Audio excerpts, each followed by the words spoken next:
Hello, this is November 2022, and I am doing a video to try to explain a little bit of what's happening in the world. I've been trying to piece this broken brain of mine back together for the past couple of months.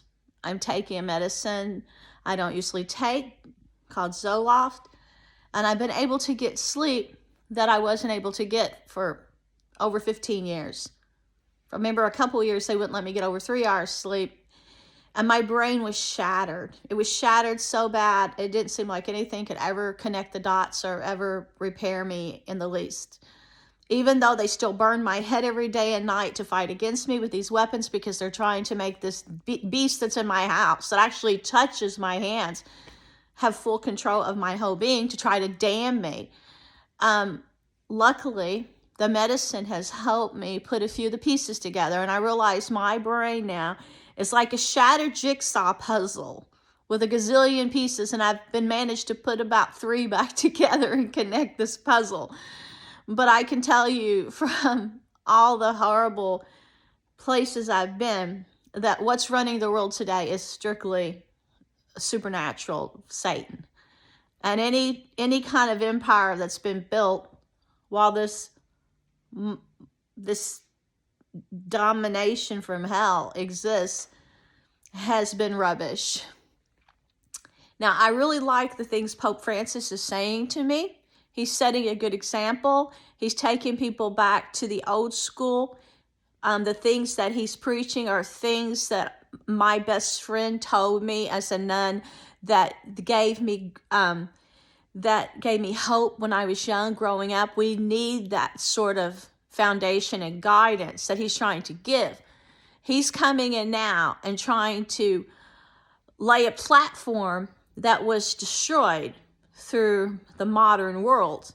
It's like the old days when people reared their young to be good, human, moral, strong people of character that created a really good world for so many years. He's trying to take us back to long ago. The only sad part is the people that I was raised to love and adore are being overtaken and murdered. All the good people are being murdered to make way for the demons, so that the purity and godliness is just erased.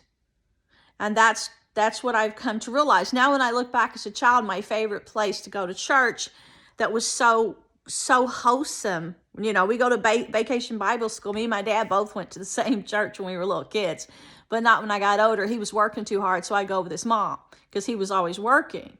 But he still loved God, and through his work, that's like an offering. So, you know, when people are out serving the Lord through helping others, I think that's a form of praising God. I do. And so my angelic parents were murdered, and because they were good.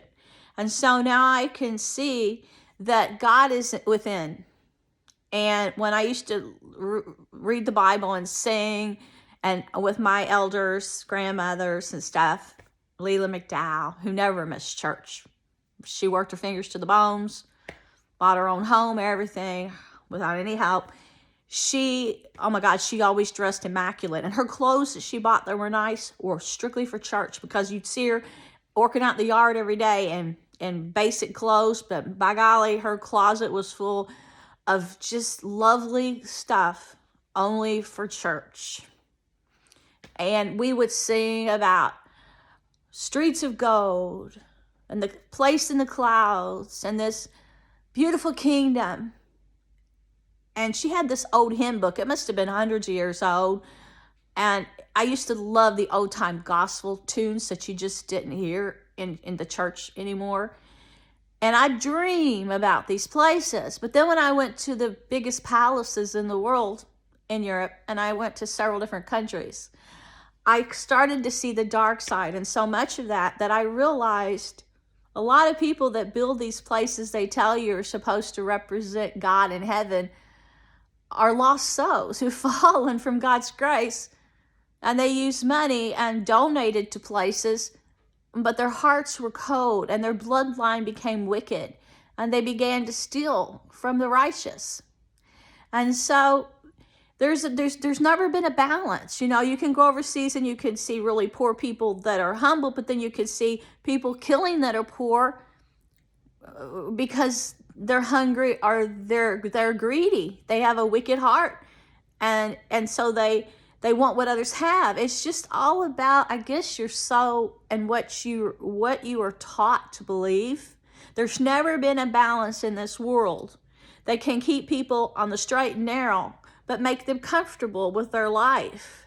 There's always good and evil, and things have gotten where they're trying to put the power in the hands of only the destroyer. It's just like, then there won't be any humans left. You know, and whenever I really look at things, I feel like there is no hope in the world because all love is being lost.